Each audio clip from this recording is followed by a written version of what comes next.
பேரு சமந்தா மார்டின்ஸ்.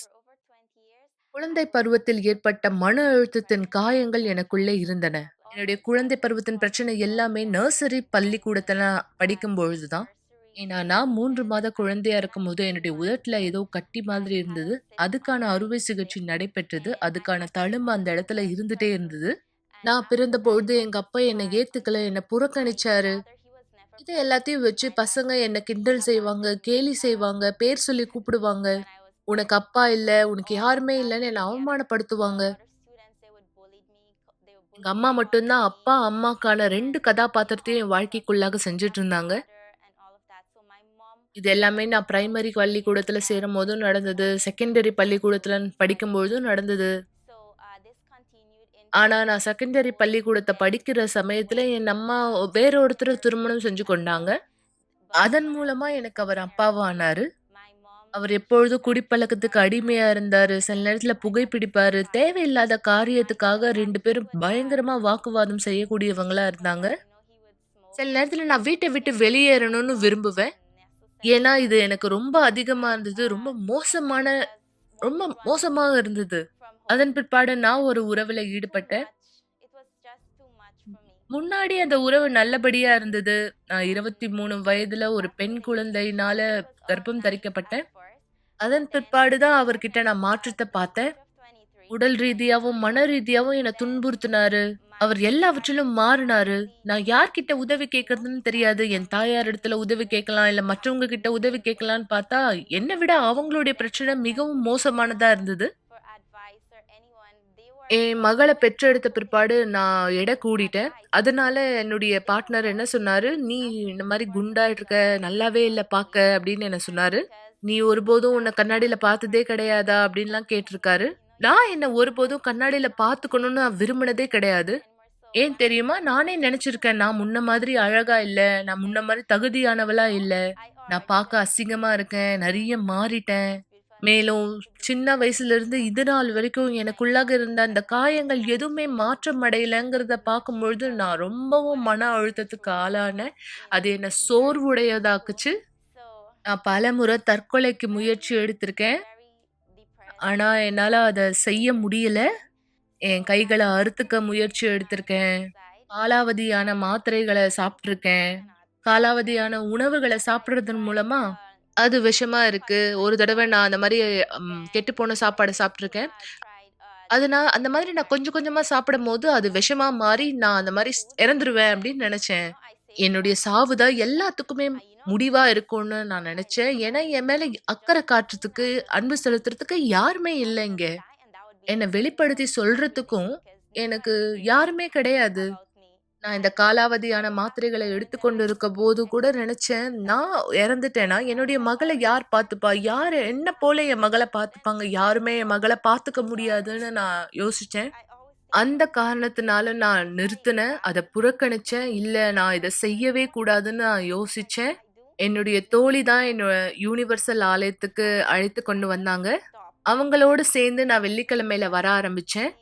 அந்த வெள்ளிக்கிழமையில முதல் ஜெபத்துல நான் பெற்றுக்கொண்ட விடுதலையினால, நான் வீட்டுக்கு போனேன்.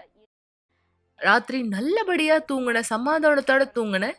அதனால நான் ஒவ்வொரு வெள்ளிக்கிழமையும் அவளோட வர ஆரம்பிச்சேன். ஏன்னா, எனக்குள்ளாக நான் மாற்றத்த பார்க்க ஆரம்பிச்சேன். ஆவிக்குரிய பாதிப்புகள் இனிமேலும் எனக்குள்ளாக இல்ல. மேலும் நான் தொடர் சங்கிலி ஜெபத்துல கலந்துக்கிட்டேன். மேலும் தொடர்ந்து மன அழுத்தத்துக்காகவும், ஆவிக்குரிய பாதிப்புகள்லிருந்து விடுதலை ஆகணும்னு சொல்லி ஜெபிக்க ஆரம்பிச்சேன். முதலாவது ஆவிக்குரிய பாதிப்புகள் நிறுத்தப்பட்டது. மேலும் நான் மன அழுத்தத்திலிருந்து முழுமையா விடுதலையாக்கப்பட்டேன். மேலும் பாஸ்டர் பரிசுத்த ஆவி இருந்தா மட்டும் தான் நாம சந்தோஷமா இருக்க ஒரே வழின்னு போதிச்சுட்டு இருந்தாரு. அதன் மூலமா நான் கத்துக்கிட்ட பரிசுத்த ஆவியானவர் எவ்வளவு முக்கியத்துவமானவர்ன்னு. அதனால என்னுடைய பழைய வாழ்க்கைய விட ஆரம்பிச்சேன். மன்னிக்க ஆரம்பிச்சேன். என்னுடைய பழைய சிந்தனைகள விட ஆரம்பிச்சேன். எல்லாமே போகட்டும்னு விட்டுட்டேன். நான் கீழ்ப்படிய ஆரம்பிச்சேன். பாஸ்டர் என்னலாம் சொல்றாங்களோ, அது எல்லாத்தையும் செய்ய ஆரம்பிச்சேன். ஏன்னா, நான் இதத்தான் விரும்புறேன். நான் சந்தோஷமா இருக்க விரும்புறேன். நான் சந்தோஷத்துல களி கூற விரும்புறேன். பூரிக்க விரும்புறேன். ஏன்னா, இந்த சந்தோஷம் என் வாழ்க்கையில ஒரு நாள் கூட இருந்தது கிடையாது. மேலும் சமாதானம், சந்தோஷம் இது எல்லாத்தையும் என் வாழ்க்கையில நான் ஒருபொழுதும் பார்த்ததே கிடையாது. அதனால தான் நான் ஜெபிக்க ஆரம்பிச்சேன். 6 மணிக்கு அதிகாலையில ஜெபிச்சேன். 3 மணிக்கு ஜெபிச்சேன். 9 மணிக்கு, 3 மணிக்கு ஜெபிக்க ஆரம்பிச்சேன். கூட்டங்கள்ல கலந்துக்க ஆரம்பிச்சேன். நான் எல்லாவற்றையும் செய்ய ஆரம்பிச்சேன். ஏன்னா, எனக்கு பரிசுத்த ஆவியானவரின் அபிஷேகம் வேணும். அதனால என் வாழ்க்கை எல்லாவற்றையும் அர்ப்பணிச்சேன். எல்லாவற்றையும் பண்ணேன். ஒரு ஞாயிற்றுக்கிழமை காலையில நான் பரிசுத்த ஆவியினுடைய அபிஷேகத்த பெற்றுக்கொண்டேன். அந்த இடத்துல நான் எல்லாவற்றையும் ஊற்றுனேன். நான் தேவனிடத்துல சொன்னேன், "தேவனே நான் எல்லாவற்றையும் கைவிட்டேன். நான் எல்லாவற்றையும் உங்கள்கிட்ட குடுத்துட்டேன். இந்த உலகத்த சார்ந்த எதுவும் எனக்கு வேண்டாம். நீங்க மட்டும் தான் என்ன சந்தோஷப்படுத்த முடியும். உங்க ஆவிய பெற்றுக்கொள்றதுக்காக நான் எத வேணா இழப்பேன். என்னுடைய என்னுடைய வேலை, என்னுடைய எதிர்காலம் எதுவா இருந்தாலும் சரி. இன்னைக்கு நீங்க பார்க்குற இந்த சமந்தா இனிமேலும் மன அழுத்தத்துக்குரிய பெண்ணா இல்ல. நான் எப்பொழுதும் சந்தோஷமா இருக்கேன். என்ன சுற்றி இருக்கிறவங்களையும் நான் சந்தோஷப்படுத்துறவளா இருக்கேன். இன்னைக்கு எனக்குள்ள சமாதானம், சந்தோஷம், அன்பு எல்லாமே இருக்கு. இதன் மூலமா மத்தவங்களுக்கும் என்னால உதவி செய்ய முடியுது. நான் கஷ்டப்பட்டா மாரியே யாரெல்லாம் கஷ்டப்படுறாங்களோ அவங்களுக்கு உதவி செய்யறதுல எனக்கு மிகுந்த சந்தோஷத்த அளிக்குது. அதிசயங்கள் இன்றும் நடைபெறுகிறது என்பதை கவலைப்படுவதை நிறுத்துங்கள் நிகழ்ச்சியின் வாயிலாய் நீங்கள் பார்த்து கொண்டிருக்கிறீர்கள், கவனித்துக் கொண்டிருக்கிறீர்கள். மேலும் யார் இங்க நேரடியா யூனிவர்சல் ஆலயத்துக்கு ஒரு தரமாவது வருகை தந்திருந்தால் நிச்சயமாய் நீங்கள் ஒரு அனுபவத்தை கண்டிப்பாய் பெற்றிருப்பீர்கள்.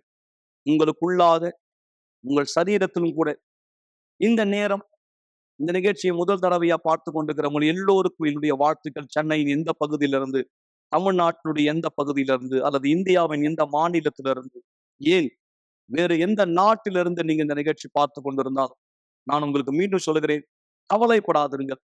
தேவன் உங்கள் சூழ்நிலையை மாற்ற முடியும். மக்களே, நீங்கள் பார்த்த இந்த சாட்சி உங்களுக்கு ஒரு ஆதாரமா இருக்கிறது. தேவன் எந்த அளவு உங்க வாழ்க்கையிலே தம்முடைய பரிபூரணத்தை கொண்டு வர விரும்புகிறார். ஆனா அது எந்த அளவு அசுத்தம் உங்க உள்ளத்துல ஒரு தாக்கத்தை ஏற்படுத்த விரும்புகிறது. ஒரு பாதிப்பு, வெறுப்புணர்ச்சினால அல்லது நடந்த ஒரு துரோக செயலினால மன அழுத்தத்துக்கு தள்ளப்பட்டவர்கள் எத்தனையோ பேர். திருமண வாழ்க்கையினுடைய சுமை, குடும்பத்தினுடைய பாரம், பொறுப்புகளை சுமக்க முடியாமல் மன அழுத்தத்துல தள்ளப்பட்டவர். ஒருவேளை நீங்கள் அந்த மாதிரியான ஒரு மன அழுத்தத்தில் இருந்தால் உடனே எங்களை தொலைபேசியிலே தொடர்பு கொள்ளுங்கள். இதோ உங்களுக்கான ஒரு சாட்சியை நான் முன்வைக்கிறேன். நாங்கள் இந்த இடத்துல இருக்கிறோம் உங்களுக்கு உதவும்படியா. கண்டிப்பா ஆவிக்குரிய விதத்துல நீங்க எப்படி இதுல இருந்து வெளியே வர முடியும்? இந்த அற்புதங்களை செய்கிறவர் உங்களுக்கும் கண்டிப்பாய் ஒரு அற்புதம் செய்ய முடியும். மக்களே, குடும்ப பிரச்சனையா எங்களை தொடர்பு கொள்ளலாம். உங்களுக்கு ஒரு ஆலோசனை வேணுமானால் ஜெப விண்ணப்பத்தை அனுப்ப விரும்பினால் வாட்ஸ்அப்ல தொடர்பு கொள்ளுங்கள். இந்த நேரம் இந்த அருமையான சாட்சி நாம் கவனிக்கலாம். பேர் பார்கவி. எனக்கு 24 வயசு ஆகுது. எனக்கு முன்னாடி ஆலயத்துக்கு வர்றதுக்கு முன்னாடி எனக்கு தற்கொலை எண்ணமானது இருந்தது, மன அழுத்தமானது இருந்தது, பயமானது இருந்தது. எனக்கு கட்டுப்படுத்த முடியாத கோபமானது இருந்தது. எனக்கு என் லவ் லைஃப்ல ப்ராப்ளம் இருந்ததுனால எனக்கு ஒரு சமாதானமே இல்லாத நபராக இருந்தேன், ஒரு நிம்மதி இல்லாத நபராக இருந்தேன். நான் ஒரு நரகத்தை சந்திக்கிற நபராக நான் இருந்தேன். எனக்குள்ள ஒரு அழுத்தமானது இருக்கும், ஒரு பாரமானது இருக்கும். என்னால் எதுவுமே செய்ய முடியாது, என்னால் ஃப்ரீயாக இருக்க முடியாது எல்லார போல. ஆனால் எனக்குள்ள அந்த பாரம் இருந்துகிட்டே இருக்கும், அந்த பயம், அந்த கட்டுப்படுத்த முடியாத கோபம். எது பண்ணாலும் யார் மேலே இருந்தாலும் எனக்கு அந்த கோபமானது இருக்கும். எங்கள் அப்பா அம்மாவை பார்க்கும்போது ஒவ்வொரு நாளும் அவங்க 2 பேரும் சண்டை போட்டுகிட்டே இருப்பாங்க.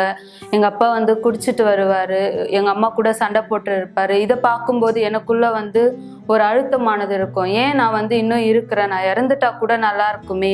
எனக்குள்ளே அந்த சமாதானம் இல்லாத ஒரு வாழ்க்கை, எனக்குள்ளே அந்த நிம்மதி இல்லாத ஒரு நிலைமையாக இருக்குது சொல்லி நான் ஒவ்வொரு நாளும் எனக்குள்ளேயே நான் அழுதுட்டு இருக்கிற நபராக நான் இருந்தேன். எனக்கு அந்த நேரத்தில் கோபமானது இருக்கும் எங்கள் அப்பா மேலே. ஏன் இந்த மாதிரி பண்ணுறாரு, எனக்கு என் வீட்டில் இருக்கவே எனக்கு பிடிக்காது. அந்த நேரத்தில் எங்கேயாச்சும் போயிடலாம், நம்ம யார் கண்ணுக்குமே காணாமல் போயிடலான்னு சொல்லி அந்த எண்ணம் கூட எனக்கு இருந்திருக்கு. எனக்கு வீட்டில் யாருமே கவனம் கொடுக்கறதுக்கு இல்லை, யாருமே என்னை அக்கறையாக பார்த்துக்கிறது இல்லை. ஸோ இந்த காரணத்தினால நான் வெளியில் இருக்கிற ஒரு நபரை நான் பார்க்க ஆரம்பித்தேன். அவர் எனக்கு கவனம் கொடுப்பாரு, அவர் எனக்கு நல்லா பார்த்துப்பாரு. ஒரு நம்பிக்கையில் நான் வெளியில் ஒரு காதலனை நான் பார்த்தேன். ஸோ பிற்பாடு அப்புறம்தான் எனக்கு வந்து பிரச்சனை வந்து மிகப்பெரிய விதத்தில் ஆரம்பிச்சது. எப்படின்னா எங்கள் 2 பேருக்குள்ள அந்த ஒற்றுமையானது இருக்காது, அந்த புரிந்து கொள்ளுதல் இருக்காது. 2 பேருமே வந்து எப்போ பார்த்தாலும் சண்டை போட்டுட்டே இருப்போம். எங்கள் அந்த அந்த அந்த அன்பின் வாழ்க்கையில வந்து எங்களுக்கு வந்து நிம்மதியானது கிடையாது. எங்களுக்கு அந்த அன்பின் வாழ்க்கையில ஒரு புரிந்து கொள்ளுதல் கிடையாது. எதுவுமே வந்து ஒழுங்கா இல்லை. எல்லாமே வந்து பிரச்சனையா இருந்தது. எனக்குள்ள வந்து என் வீட்டில் சந்திச்ச பிரச்சனையை விட எனக்கு வந்து அப்பதான் எனக்கு அதிகமாக பிரச்சனையானது ஆரம்பிச்சது. அப்புறமா தான் நான் வந்து அந்த நபரை பற்றி முழுமையாக தெரிஞ்சுக்கிற நபராக இருந்தேன். அவர் வந்து குடிப்பழக்கத்துக்கு அடிமையாக இருந்தார்.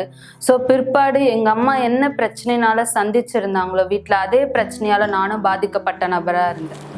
நான் வந்து ஒருபோதும் நினச்சது கிடையாது என் வாழ்க்கை மாறும்னு. ஸோ அப்போ தான் நான் வந்து புரிஞ்சுக்கிட்டேன். ஒருத்தர் மூலியமா இந்த இன்விடேஷன் ஆனது நான் வாங்கினேன். ஸோ அந்த அழைப்பானது அவங்க கொடுத்தாங்க, அந்த தொடர் சங்கிலி ஜபத்தில் கலந்துக்கும்படி. ஸோ நான் அந்த இடத்துக்கு போனேன். அந்த இடத்துல இருக்கிறவங்க எனக்கு வந்து உதவி செஞ்சாங்க. ஒவ்வொரு வெள்ளிக்கிழமையும் ஒவ்வொரு ஞாயிற்றுக்கிழமையும் வர சொல்லியிருந்தாங்க.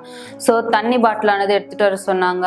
அதை வந்து ப்ரேயர் பண்ணி கொடுக்கும்போது விடுதலையானது நான் பெற்றுக்கொண்டேன். ஸோ நான் அந்த தண்ணியை எடுத்துட்டு வீட்டுக்கு வந்த பிற்பாடு நான் வந்து அந்த தண்ணியை பார்த்தேன். நான் வந்து தீர்மானிச்சேன், இந்த தண்ணியோட நான் குளிக்கும் பொழுது என் பிரச்சனை எல்லாமே மாறும், நான் வந்து முழுமையா விடுதலை பெற்ற நபரா நான் இருப்பேன்னு நான் தீர்மானிச்சேன். நான் விசுவாசத்தோட அந்த செயலானது செஞ்சேன். பிற்பாடு நான் வந்து முழுமையா விடுதலை பெற்ற நபரா நான் இருந்தேன். எனக்கு வந்து வீட்டில் எந்த பிரச்சனையும் கிடையாது. அதே போல் என் அன்பின் வாழ்க்கையிலே நான் வந்து எந்த பிரச்சனையானதை சந்திக்கல. இன்னைக்கு நான் நல்லா உணர்றேன், ஒரு ஃப்ரீயாக இருக்கிற நபரை நான் உணர்றேன். நான் வந்து முன்னாடி நம்பலை என் வாழ்க்கை மாறும்னு.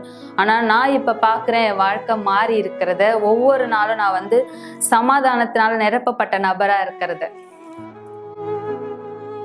இந்த சாட்சி ஞாயிற்றுக்கிழமை நாம் ஆலயத்தில் என்ன செய்கிறோம் என்பதனுடைய ஒரு அடையாளமாகும்.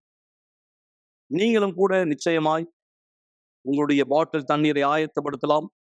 விசேஷமாக ஞாயிற்றுக்கிழமை காலை 9:30 மணி, அதுவும் இந்த ஞாயிற்றுக்கிழமை மிக விசேஷமாய் 10ஆம் தேதி குடும்பங்களை ஒன்றிணைக்கிறோம். தந்தைக்காக, தாய்க்காக, மகனுக்காக, மகளுக்காக, சகோதரிக்காக, சகோதரனுக்காக, திருமணத்துக்காக யாரெல்லாம் போராட விரும்புகிறீர்களோ, மிக சரியா இதுதான் பைபிளிலே நடந்த ஒரு அருமையான சம்பவம். ஒரு தந்தை சிறு வயது முதல் அசுத்தத்தினால் பாதிக்கப்பட்டிருந்த ஒரு மகனை இயேசுவிடத்துல கொண்டு வந்தார். எங்கே சென்றும் அந்த மகனுக்கு விடுதலை இல்லை. ஒருவேளை நீங்க பல இடங்களுக்கு போயிருக்கலாம். உங்க குடும்ப சூழ்நிலை, திருமண வாழ்க்கை நிலைமை மாற, ஒருவேளை அங்க நீங்க பணத்தை செலவழித்திருக்கலாம், நேரத்தை செலவழித்திருக்கலாம், நம்பிக்கையை வைத்து அந்த நம்பிக்கை பொய்யாக்கப்பட்டிருக்கலாம், அல்லது ஏமாற்றத்தை சந்திச்சிருக்கலாம்.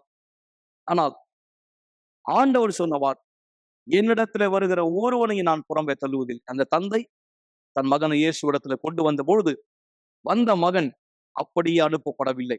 இல்லை, பூரண விடுதலையோடு பரிபூர்ண சுகத்தோட அந்த மகனை இயேசு நம்ம தந்தையினிடத்துல ஒப்படைத்தார். அது போல உங்கள் குடும்பம் சிதறடிக்கப்பட்டிருக்கிறதா? மன உளைச்சலுக்கு உள்ளாக்கப்பட்டிருக்கீங்க? திருமண வாழ்க்கை ஒரு கேள்விக்குறியா இருக்கிறதா? எப்போதும் நீங்கள் எங்களை தொடர்பு கொள்ளலாம். இந்த சாட்சியை நீங்கள் கேட்க போகிற இந்த தருணம் மக்களே, தேவனுடைய வல்லமை ஒருத்தர் வாழ்க்கையில வெளிப்படும் போது அவர் வாழ்க்கை உள்ளும் புறம்பும் மாற்றம் அடையும். ஒரு பகுதி அல்ல, வாழ்க்கையின் எல்லா பகுதியிலேயும் அந்த நபர் மாற்றத்தை கண்டிப்பாய் பார்க்க முடியும். நீங்க இனி மன அழுத்தத்தோட இருக்க வேண்டாம், பாரத்தோட இருக்க வேண்டாம். உங்க திருமண வாழ்க்கையை இழக்க வேண்டிய அவசியம் இல்லை. தேவனால் அதை மீட்க முடியும். உங்கள் வழக்கை நீங்கள் அவரிடத்துல கொண்டு ஒரு பட்சத்துல இந்த அற்புதமான சாட்சி கேளுங்கள். நாம் தொடர்ந்து இணைந்திருக்கலாம். ஏறத்தாழ 16 வருஷமா என்னுடைய திருமண பிரச்சனையினால ஏற்பட்ட காயங்களினால நான் கஷ்டப்பட்டு கொண்டிருந்தேன். என்னுடைய கணவர் பல பெண்களோட தவறான உறவுல இருந்தாரு. நான் கர்ப்பம் தரிக்கிற வரைக்கும் இத குறித்து எனக்கு எந்த விஷயமும் தெரியாது. இதுக்கு நான் என்ன செய்யறதுன்னு கூட எனக்கு தெரியல. ஒரு நாள் ராத்திரி நான் தீர்மானிச்சேன், இனிமேலும் இந்த மாதிரியான ஒரு வாழ்க்கைய நான் வாழவே கூடாது. அதனால நான் ஒரு டானிக் மருந்து எடுத்தேன். அத முழு பாட்டிலும் நான் குடிச்சுட்டேன். டானிக் மருந்த நான் குடிச்சதுனால நான் பாதிப்படைய ஆரம்பிச்சேன். அதனால நான் ஒரு நாள் ஹாஸ்பிட்டல்ல அட்மிட் செய்யப்பட்டிருந்தேன். ஒரு நாள் ஒரு ராத்திரி. ஆனா அந்த இடத்துல மன அழுத்தம் இன்னமும் இருந்தது. குழந்தைய பெற்றுக்கொள்ளும்போது கூட அதே விஷயம்தான். சூழ்நிலைகள் என் வாழ்க்கையில மோசமாயிட்டே இருந்தது. மோசம் எல்லாத்துலயும் மோசமாயிட்டு இருந்தது. என்னுடைய வாழ்க்கை மிகவும் மோசமா போயிட்டு இருந்தது. என் கணவர் தொடர்பு வைத்துக் கொண்டிருந்த அந்த பெண்ண குறித்து நான் தெரிஞ்சு கொண்டேன். அவங்க செய்வினை வைக்கிறவங்க கிட்ட போயிருக்காங்க. அந்த தருணத்துல என்னுடைய முடி பயங்கரமா கொட்ட ஆரம்பிச்சது. என் கைகளுக்குள்ள ஏதோ கெட்டு போன மாதிரியான ஒரு உணர்வு இருந்தது. இரவுல என்னால தூங்க முடியாது. அவங்க என்ன படுக்கையில எட்டி உதைப்பாங்க. சில நேரத்துல வண்டி ஓட்டும்போது என்னுடைய கால்கள்லாம் பயங்கரமா வலிக்கும். அது சில நேரத்துல நாற்றம் அடிக்கிற மாதிரி இருக்கும். சில ஏன்னா என்னால ராத்திரியில சரியா தூங்கவே முடியாது. என் வீட்ல பிள்ளைய வச்சு பூட்டிட்டு நான் வெளிய போய் என் கணவர ஒரு நாள் முழுதும், ராத்திரி முழுவதும் தேடுவேன். அவர் பகல் ஆவுற வரைக்கும் வீட்டுக்கு வரமாட்டாரு. அதனால நான் தூங்கவே மாட்டேன். சாப்பிட மாட்டேன். எதுலயுமே நான் சரியா பார்த்துக் கொள்ளல. ஒரு நாள் நான் வீட்ல இருந்தேன். அந்த நாள் யூனிவர்சலோட டிவி புரோகிராம நான் பார்த்தேன். மேலும் நான் அதுல கேட்டிருந்தேன், மன அழுத்தம், வேற என்ன பிரச்சனையா இருந்தாலும் உங்களுக்கு உதவி செய்ய முடியும்னு அங்க சொல்லிட்டு இருந்தாங்க. அவங்க ஒரு கிளாஸ்ல தண்ணி எடுத்து வச்சுக்கோங்கன்னு சொன்னாங்க. நான் அங்க தண்ணி வச்சேன். அதன் பிற்பாடு நான் அந்த தண்ணிய குடித்த பிற்பாடு நான் வித்தியாசத்த பார்த்தேன் எனக்குள்ள. இதுதான் என்னுடைய கவனத்த ஈர்த்தது. நான் ஆலயத்துக்கு வரணும்னு. ஏன்னா நான் நல்ல விதமா உணர ஆரம்பிச்சேன். ஒவ்வொரு நாளும் பலவிதமான உணர்வுகள கடந்து போயிட்டு இருந்த எனக்கு இது வித்தியாசமா இருந்தது. நான் அதனால ஆலயத்துக்கு வரணும்னு தீர்மானிச்சேன். அதன் பிற்பாடு நான் ஒரு பொழுதும் பின்வாங்கல. நான் தொடர் சங்கிலி ஜெபத்துல கலந்து கொண்டேன். ஒரே நாள் ராத்திரியில நான் மன அழுத்தத்திலிருந்து விடுதலை ஆகல. நான் ஒவ்வொரு நாளும் தொடர் சங்கிலி ஜெபம் செய்ய ஆரம்பிச்சேன். புதன்கிழமை, ஞாயிற்றுக்கிழமை, வியாழக்கிழமை தெரப்பி ஆஃப் லவ்லலாம் கலந்து கொண்டேன். சில மக்கள் என்கிட்ட சொன்னாங்க, "நீ ஆலயத்துக்கு வர்றதுனால உன் நேரத்த தான் வீணடிக்கிற." ஆனா நான் எத பத்தியும் கவலைப்படல. நான் ஆலயத்துக்கு வந்தேன், வந்துட்டுருந்தேன், தொடர்ந்து வந்துட்டுருந்தேன். ஏன்னா, இந்த சந்தோஷம் என்ன விட்டு போவே கூடாது. என் வாழ்க்கையில நிரந்தரமா இருக்கணும்னு நான் தீர்மானிச்சிருந்தேன். அந்த தருணத்துல தானியேல் உபவாசமானது வந்தது. அந்த நாள் துவங்கி இந்த நாள் வரைக்கும் நான் சந்தோஷமா உணர்றேன். இனிமேலும் நான் மன அழுத்தத்துக்குரியவளா இல்ல. தற்கொலை செஞ்சு கொள்ள விரும்பல. இப்போ நான் சந்தோஷமா இருக்கேன். என்னுடைய பிள்ளைகள நான் பார்த்துக் கொள்றேன். இன்னைக்கு எனக்குள்ளாக முற்காலத்துல ஏற்பட்ட காயத்திலிருந்து நான் குணமாக்குதல பெற்றுக்கொண்டேன். இனிமேலும் எனக்கு தற்கொலை எண்ணமானது இல்ல. நான் வித்தியாசமான நபரா இருக்கேன். நான் சந்தோஷமா இருக்கேன். பிரச்சனை தொடர்ந்து வந்துட்டு தான் இருக்கும். ஆனா நாம தேவன அறிஞ்சவங்களா இருக்கோம். பரிசுத்த ஆவியின் அபிஷேகத்த பெற்றவங்களா இருக்கோம்னா, நாம எல்லாவற்றையும் ஜெயிக்கக்கூடியவங்களா இருப்போம். என் குடும்பம் ஆசீர்வாதமா இருக்கு. நான் 23 வயதுல கர்ப்பம் தரித்து பெண் பிள்ளைய பெற்றேன்ல. இன்னைக்கு அவ நல்ல படிப்பு படிச்சிருக்கா. 10 சப்ஜெக்ட்ல நல்ல மதிப்பெண் வாங்கியிருக்காங்க. அவங்களுக்கு கவர்ன்மெண்ட் ஸ்காலர்ஷிப் மூலமா டெக்சாஸ் யூனிவர்சிட்டில படிக்கிறதுக்கு வாய்ப்பு கிடைச்சிருக்கு. நானும் என்னுடைய 2 மகளும் ஆசீர்வாதமா, சந்தோஷமா இருக்கோம். இனிமேலும் எனக்கு மன அழுத்தம் இல்ல. நீங்க யார் என்னுடைய சாட்சிய கேட்டுட்டு இருக்கீங்களோ, நான் உங்களுக்கு அறிவுரை சொல்ல விரும்புறேன். ஆலயத்துக்கு வாங்க. உங்களுக்கான உதவி இங்க இருக்கு. நீங்க மன அழுத்தத்துல இருந்து விடுதலை பெறலாம். நீங்க உங்கள மறிச்சுக்கிறதுக்கு எந்த முயற்சியும் எடுத்துக்க வேண்டாம். தற்கொலை செஞ்சு கொள்ள வேண்டாம். இது எதையுமே நீங்க செய்ய வேண்டாம். உங்கள விடுதலையாக்கக்கூடிய தேவன் ஒருத்தர் இருக்காரு. நீங்க அவர தெரிஞ்சுக்கும் பொழுது நீங்க விடுதலையாக்கப்படுவீங்க. இதுவரையிலும் எங்களை தொடர்பு கொண்டிருந்த எல்லா மக்கள், நேரடியாய் வருகை தந்தவர்கள், தொடர்ந்து நாங்கள் உங்களுக்காக ஜெபித்துக் கொண்டிருக்கிறோம். மனம் தளராதீர்கள். என்னுடைய ஆலோசனை, நீங்கள் சென்னையினுடைய சுற்று வட்டாரத்தில் இருந்தால், இங்கே தலைமை சபையிலே மவுண்ட் ரோடிலே அண்ணா சாலை 1000 விளக்கு நான் உங்களுக்காக இங்கே காத்திருக்கிறேன். கண்டிப்பாய் ஆலயம் இங்கே உங்களுக்காய் திறந்து வைக்கப்பட்டிருக்கிறது. இந்த ஞாயிற்றுக்கிழமை விசேஷமாய் நீங்கள் வரவேற்பை பெறுகிறீர்கள். ஒருவேளை நீங்க பெரம்பூர் பகுதியை சேர்ந்தவரா இருந்தால் அங்கே யூனிவர்ஸ் ஆலயத்தை நீங்க அணுகலாம். குறுக்குப்பேட்டை பகுதியை சேர்ந்தவரா இருந்தால் கண்டிப்பாய் நீங்கள் அங்கே யூனிவர்ஸ் ஆலயத்தை அணுகலாம். அதே தருணம் நம்முடைய ஆலயம் மும்பையிலும் ஹைதராபாத்திலும் கூட இருக்கிறது. யார் நீங்கள் அங்கே இருக்கிறவரோ அல்லது உங்கள் உறவினர் உங்களுக்கு தெரிந்தால் உங்கள் நண்பர்களே கவலைப்படாதீர்கள். மன அழுத்தம் வேண்டாம். தேவனுக்கு வாய்ப்பு கொடுங்க. பரிசுத்த ஆவி ஒருத்தருடைய உள்ளத்துக்குள்ள வரும்பொழுது அவருடைய வாழ்க்கையில முன்பு இருந்த இருள் நீக்கப்பட்டு ஒளி ஏற்படுகிறது. ஒருவேளை உங்க வாழ்க்கை முழுவதும் இருள். புது வருஷம் தொடங்கி 3வது மாதத்துல இருக்கிறோம். இதுவரை நீங்கள் பார்த்ததெல்லாம் இருள். ஆனால் உங்கள் வாழ்க்கை பிரகாசிக்க முடியும். எந்த இடத்துல இருள் அதிகமா இருக்கோ அங்கே ஒரே ஒரு விளக்கு கூட ஒரு மிகப்பெரிய வித்தியாசத்தை ஏற்படுத்த முடியும். எனவே உங்க வாழ்க்கை முடிந்து விட்டதா நினைக்க வேண்டாம். தேவன் ஆண்டவராக இயேசு கிறிஸ்து அதை வண்ணமயமாய் மாற்ற முடியுமா? எனவே உங்களுடைய சூழ்நிலையை அவர் கையில் ஒப்படைங்கள். அற்புதமான சாட்சி கேட்க போகிறோம். ஒரு டம்ளர் தண்ணீர் ஆயத்தப்படுத்திக் கொள்ளுங்கள். நிகழ்ச்சியின் இறுதியிலே நாம் ஜெபத்துல ஒன்றிணைய போகிறோம். இந்த நேரம் இந்த சாட்சியை கூர்ந்து கவனி.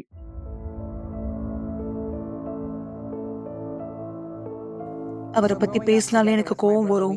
அவருடைய பேர் எடுத்தாலே எனக்கு கோவம் வரும். இல்ல அவர் சம்பந்தப்பட்ட விஷயத்தை ஏதாவது நான் பார்த்தா எனக்கு கோவம் வரும். நான் நினைச்சேன் இந்த மாதிரி நான் வாழக்கூடாது, இது எல்லாத்தையும் எடுத்து போடணும். இந்த மாதிரி அவரை பத்தி பேசினாலே கோவம் வர்ற இந்த உணர்ச்சியை நான் எடுத்து போடணும்.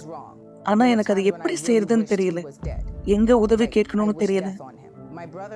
இதுல இருந்து வெளியே வரும்படியா, நான் உதவி கேட்கும்படியா, மனதளவுல யாரெல்லாம் பாதிக்கப்பட்டிருக்காங்களோ அவங்களுக்கு ஆலோசனை கொடுக்கும்படியா இருக்க நபரிடத்துல நான் போயிருந்தேன். அவங்களிடத்துல நான் பேசியிருந்தேன், நான் விலக்கி சொன்னேன் எல்லாத்தையுமே. ஆனா அவங்க என்ன பார்த்த விதமே இவங்க ஏதோ பைத்தியம் ஆயிட்டாங்க அப்படின்னு நினைச்சாங்க. ஏன்னா எப்படி ஒருத்தரால இவ்வளவு கோவமா இருக்க முடியும் ஏற்கனவே இறந்த ஒரு நபர் மேல அப்படின்ற கேள்வி எல்லாருக்குமே இருந்தது. ஆனா இதுல இருந்து எப்படி வெளியே வருதுன்னு எனக்கு தெரியாம போயிடுச்சு. ஏன்னா எனக்குள்ளாங்க அந்த அளவுக்கு கோவம் இருந்துச்சு, அந்த அளவுக்கு வெறுப்பு இருந்தது. நான் சரீரபூர்வமாவே பாதிக்கப்பட்டிருந்தேன். இருந்தாலும் இதை விட அதிகமா என்னுடைய சிந்தனையில நான் பாதிக்கப்பட்டிருந்தேன். இதுக்கு பிற்பாடு எனக்கு சர்க்கரை வியாதி வர ஆரம்பிச்சுது. அது ரொம்பவே அதிகமான அளவுல இருந்ததுனால எனக்கு பிரஷர் இருந்தது. என்னால இது கட்டுப்படுத்த முடியாம போயிடுச்சு. ஒரு நாள்ல 12 முறைக்கு மேல நான் சோதிச்சு பார்த்துட்டே இருக்க வேண்டியதா இருந்து என்னுடைய ரத்த அளவு எவ்வளவு இருக்கு, எனக்குள்ளாக பிரஷர் எவ்வளவு இருக்கு அப்படின்னு. ஏன்னா என்னுடைய சர்க்கரை வியாதியினுடைய அளவு ரொம்பவே அதிகமா இருந்தது. ஒரு வாரத்துக்கு நான் அதிக முறையா ஊசி போட வேண்டியதா இருந்தது. என்னுடைய ரத்தத்தை சுத்திகரிக்க வேண்டியதா இருந்தது. இதுக்கு பிற்பாடுதான் நான் யூனிவர்சல் ஆலயத்தை கண்டுபிடித்தேன். நான் ஆலயத்துக்கு போனேன். அங்க போன பிற்பாடு எனக்கு என்ன நடந்ததுன்னு தெரியல. ஆனா ஒவ்வொரு முறை நான் ஆலயத்துக்கு போயிட்டு வெளியே வரும்பொழுதும் ஏதோ ஒரு வித்தியாசத்தை எனக்குள்ளாக உணர்ந்தேன். ஏதோ ஒரு விஷயம் எனக்கு புரிய வந்தது போல நான் உணர்ந்தேன். இதுல எதை என்ன ஆச்சரியப்பட வச்சதுன்னா, நான் போன எல்லா கூட்டத்திலயுமே அங்க இருந்த பாஸ்டர் தொடர்ந்து மன்னிப்பை குறித்து பேசினார். அவர் தொடர்ந்து பேசிட்டே இருந்தார். உங்களுக்குள்ள வெறுப்புணர்ச்சி இருக்கக்கூடாது, உங்க இருதயத்தை நீங்க சுத்தப்படுத்தணும், நீங்க மன்னிக்கணும்னு அவர் தொடர்ந்து சொன்னார். நீங்க யார் மேல கோவமா இருக்கீங்களோ அந்த நபரை அழைங்க, அவங்க கிட்ட மன்னிப்பு கேளுங்க. நான் எனக்குள்ள கேட்டுக்கிட்டேன், அவர் தான் ஏற்கனவே இறந்துட்டாரு, எப்படி நான் அவரை கூப்பிடுறது அப்படின்னு. என்னெல்லாம் பாஸ்டர் அந்த இடத்துல சொல்வாரோ எல்லாமே என்னை பொறுத்த வரைக்கும் வித்தியாசமா இருந்தது. நான் யோசிப்பேன், எப்படி இது சாத்தியம், இது எப்படி செய்ய முடியும் அப்படின்னு. எல்லா விஷயத்திலயும் எனக்கு கேள்வி இருந்தது. ஆனா நான் ஒரு விஷயத்த அதுல கத்துக்கிட்டேன். என்னுடைய உணர்ச்சியை பயன்படுத்துறதுக்கு பதிலாக புத்தியுள்ள விசுவாசத்தை நான் பயன்படுத்தணும்னு நான் கத்துக்கிட்டேன். ஏன்னா அதெல்லாம் நான் பண்ணிட்டு இருந்தேன். என்னுடைய இருதயம் தான் என்னுடைய உடம்பையே கட்டுப்படுத்துறதா இருந்தது. என்னுடைய மூளையும் என்னுடைய புத்திசாலித்தனத்தையும் நான் பயன்படுத்துறதுக்கு பதிலாக தொடர்ந்து என்னுடைய இருதயத்தை நான் பயன்படுத்திட்டு இருந்தேன். என்னுடைய உணர்ச்சியை பயன்படுத்தி எல்லாத்தையும் செஞ்சுட்டு இருந்தேன். எனவே இதை நான் கண்டுபிடித்த பிற்பாடு என்ன முழுமையை நான் வெறுமையாக்க வேண்டியது அவசியமா இருந்தது. நான் என்னுடைய இருதயத்தை திறந்து பேச வேண்டியது, எல்லாத்தையும் தேவனிடத்தில் அர்ப்பணிக்க வேண்டியது ரொம்ப முக்கியமா இருந்தது. கடைசியா எல்லாத்துக்கும் ஒரு முடிவு நான் எடுத்தேன். நான் தண்ணியில ஞானஸ்தானம் எடுத்து என் வாழ்க்கைக்கான முடிவை நான் எடுக்க ஆரம்பிச்சேன். பரிசுத்த ஆவியானவரை தேட ஆரம்பிச்சேன். நான் தானியேல் உபவாசத்துல பங்கேற்றேன். என்னுடைய எல்லா விஷயத்தையுமே நான் கைவிட ஆரம்பிச்சேன். இதனுடைய பிரதிபலனா பரிசுத்த ஆவியானவரை என்னுடைய வாழ்க்கையில் நான் பெற்றுக்கொண்டேன். என்னையே நான் தேவனுக்கு முன்னாடி அதிகமா தாழ்த்த ஆரம்பிச்சேன். சில நண்பர்கள் எனக்கு இருந்தாங்க, அவங்களோட முன்னாடி நான் எல்லா நேரமும் இருப்பேன். ஆனா அதுக்கு பிற்பாடு நான் அவங்க கிட்ட இருந்து என்னை விலக்கிக்கிட்டேன். ஏன்னா என்னை பொறுத்த வரைக்கும் அவங்க தான் தேவனிடத்துல இருந்து என்னை பிரித்து வைக்கிறது போல நான் உணர்ந்தேன். எனவே அவங்க செய்யற எல்லா விஷயத்தையும் அப்படியே எதிர்மறையா வித்தியாசமா நான் செய்ய ஆரம்பிச்சேன். என்னுடைய தனிப்பட்ட உபவாசத்தை நான் ஏற்படுத்தினேன். ஆலயத்துல நடந்த உபவாசத்தையும் நான் கலந்துப்பேன். சில நேரங்கள்ல இரவுல நள்ளிரவுல எழுந்து நான் ஜெபிப்பேன். 3 முறை நான் ஜெபிப்பேன். சில நேரங்கள் நான் குறிப்பிட்டு வச்சிருந்தேன். அதிகமா தேவனுடைய வார்த்தையை நான் படிக்க ஆரம்பிச்சேன். நான் பரிசுத்த ஆவியானவரை பெற்றுக்கொள்றதுக்கு முன்னால் அந்த சமயத்துல ஒரு சில நேரங்கள் வந்துச்சு. நான் அப்போ முட்டி போட்டேன், நான் அழ ஆரம்பிச்சேன். தேவனிடத்துல எல்லாத்தையுமே சொன்னேன். என்னுடைய சகோதரனுக்கும் எனக்கும் இருந்த சண்டைகள், அவர் மேல எனக்கு இருந்த வெறுப்பு, என்னுடைய பசங்களோட எனக்கு இருந்த கசப்புணர்ச்சிகள், என்னுடைய அம்மாவோட இருந்த உறவு, எல்லாத்தையுமே நான் அழுது தேவனிடத்துல என்னுடைய இருதயத்தை திறந்து ஊற்றினேன். அந்த நேரத்துல தான் தேவனுடைய ஆவியானவரை நான் பெற்றுக்கொண்டேன். நான் புரிஞ்சுக்கிட்டேன் தேவன் என்னை மன்னிச்சிட்டாருன்னு. அந்த நேரத்துல இருந்து தான் என்னுடைய வாழ்க்கையினுடைய வித்தியாசங்கள் துவங்க ஆரம்பிச்சது. என்னுடைய சகோதரனை குறித்து நான் யோசித்தேன். நான் அவரை நினைச்சு பார்த்தேன். நான் அவரை மன்னிச்சிட்டேன்னு எனக்கு தெரியும். அவரை பத்தி பேசும்பொழுதோ அதுக்கு பிற்பாடு அவர் சம்பந்தப்பட்டதை பார்க்கும்பொழுதோ எனக்கு இனிமேல் அவர் மேல கோபம் வரல. பரிசுத்த ஆவியானவரை என்னுடைய வாழ்க்கைக்குள்ளாக நான் பெற்றுக்கொண்ட பிற்பாடு எனக்குள்ளாக இருந்த மிகப்பெரிய பாரம் என்னை விட்டு போச்சு. ரொம்பவே இலகுவா நான் உணர்ந்தேன். எனக்குள்ளாக இந்த பொறுமை, இந்த சமாதானம் தேவனுடைய ஆவியை பெற்ற பிற்பாடு மட்டுமே எனக்கு கிடைச்சது. இதுக்கு பிற்பாடு என்னுடைய வாழ்க்கையில பெரிய வித்தியாசங்கள் ஏற்பட ஆரம்பிச்சது. இதை என்னால விலக்கி சொல்ல முடியல. ஏன்னா என்னுடைய வாழ்க்கையில மூடப்பட்ட கதவுகள் திறக்க ஆரம்பிச்சது. எனக்காக நல்ல விஷயங்கள் என் வாழ்க்கையில நடக்க ஆரம்பிச்சது. நான் எல்லாத்தையும் பார்த்தேன். இப்போ என்னுடைய சரீரத்தினுடைய குறைபாடுகள் எல்லாமே சரிப்படுத்தப்பட்டிருக்கு. நான் இப்போ சரிசமமா உணர்றேன். என்னுடைய ஆவிக்குரிய வாழ்க்கையில என்னுடைய விசுவாசத்தை பயன்படுத்தி நான் தொடர்ந்து முன்னோக்கி போறேன். என்னுடைய வாழ்க்கையினுடைய சில பிரச்சனைகள் சரிப்படுத்தப்பட்டுருச்சு. என்னுடைய பண வாழ்க்கை இப்ப ஆசீர்வாதமா இருக்கு. என்னுடைய அம்மா, என்னுடைய பசங்களோட என்னுடைய திருமண வாழ்க்கை, எல்லாரோட எனக்கு இருக்க உணர்வு, அவங்களோட நான் பேசுற விதம், என்னுடைய உறவு எல்லாமே சரிப்படுத்தப்பட்டிருக்கு. அநேக வாய்ப்புகள் எனக்கு கிடைக்க ஆரம்பிச்சது. என்னுடைய வாழ்க்கையில என்னுடைய வேலை சம்பந்தப்பட்டமா நிறைய இடத்துக்கு நான் பயணம் செய்து போறேன். நான் எல்லாத்தையும் புதுசா கத்துக்கிறேன். 4 வருஷத்துக்கு முன்னாடி எப்படி ஒரு மோசமான உணர்ச்சியுடைய ஒரு பெண்ணா நான் இருந்தனோ, இனிமேலும் அப்படி நான் கிடையாது. அப்ப நான் எப்படி இருந்தனோ அதை விட முற்றிலும் வித்தியாசமா நான் இப்ப இருக்கேன். இப்ப எனக்குள்ளாக அந்த பொறுமை இருக்கு, நிதானம் இருக்கு, தேவனுடைய சமாதானம் எனக்குள்ளாக இருக்கு. நான் இப்போ சில மக்களுக்கு உதவி செய்யறேன். தேவனுடைய வார்த்தையை அவங்களுக்கு கொண்டு சேர்க்கிறேன். தேவனுடைய ராஜ்யத்தையும் அவருடைய நீதியும் தேடுங்கள், பிற்பாடு அனைத்தும் உங்களுக்கு கூட கொடுக்கப்படும். இந்த வசனம் என் வாழ்க்கையில நிறைவேறது நான் கண்ணால பாக்குறேன். என்னை சுத்தி இருக்க மக்களோட எனக்கு இருக்க உறவு மற்றும் தேவனோட எனக்கு இருக்க உறவு எல்லாமே அருமையா இருக்கு. எனவே நீங்க யாரு என்ன பார்த்துட்டு இருக்கீங்களோ, மன்னிக்க முடியாத தன்மையோட நீங்க யாரு கஷ்டப்படுறீங்களோ, நான் உங்களுக்கான ஆலோசனை கொடுக்கிறேன். நீங்க யூனிவர்சல் ஆலயத்துக்கு வரும்படியாக உங்களுடைய விசுவாசத்தை புத்திசாலித்தனத்தோட எப்படி பயன்படுத்துறதுன்னு நீங்க கற்றுக்கொள்வதற்கு, நீங்க உங்களுடைய உணர்ச்சியோ உங்களுடைய இருதயத்தையோ பயன்படுத்தாம உங்களுடைய புத்திசாலித்தனத்தை எப்படி நீங்க பயன்படுத்துறதுன்னு இந்த இடத்துல நீங்க கத்துக்கலாம். இந்த இடத்துல உங்களுக்கான உதவி கண்டிப்பா கிடைக்கும். இந்த இடத்துல நீங்க கத்துக்கலாம் எப்படி செய்யணும், எப்படி நீங்க மன்னிக்கணும்ன்றத உங்களால கத்துக்க முடியும். ஒரு கிளாஸ் தண்ணீரை ஆயத்தப்படுத்திக் கொள்ளுங்கள் அல்லது தொலைக்காட்சிக்கு அருகாமையிலே வாருங்கள். இந்த நேரம் உங்களுக்கான ஒரு சிறப்பு ஜெபத்தை நாம் செய்ய போகிறோம். மகா பரிசுத்தம் உள்ள தேவனே, நாங்கள் கேட்ட இத்தனை சாட்சிகளும் உங்களுடைய அன்பினுடைய வெளிப்பாடு, உன் கரத்தினுடைய மகத்துவம், உன் வல்லமைக்கு அளவே இல்லை என்று. எனவேதான் எங்கள் வாழ்க்கை தோற்கடிக்கப்பட வேண்டிய அவசியமே இல்லை. நாங்கள் கவலைப்பட்டு கலங்க வேண்டியதும் இல்லை. தவறான முடிவுகளுக்கு செல்ல வேண்டியதும் இல்லை. அல்லது எல்லாமே முடிந்து விட்டதான ஒரு மனப்பான்மைக்கு செல்ல வேண்டியதும் இல்லை. எவரையும் விடுவிக்க உன் ஆவி வல்லமை உள்ளவரா இருக்கிறார்.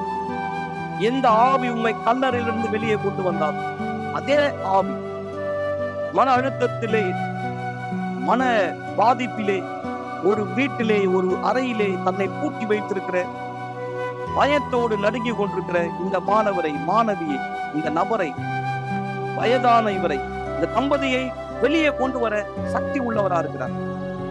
அதைதான் இன்றைக்கு இந்த ஜெபத்திலே நீர் செய்யும்படி நான் கேட்கிறேன். சற்று முன்பு ஆலயத்திலே மக்கள் பெற்ற விடுதலையை இன்றைக்கு வீட்டிலே அவர்கள் பெற்றுக் கொள்வார்கள்.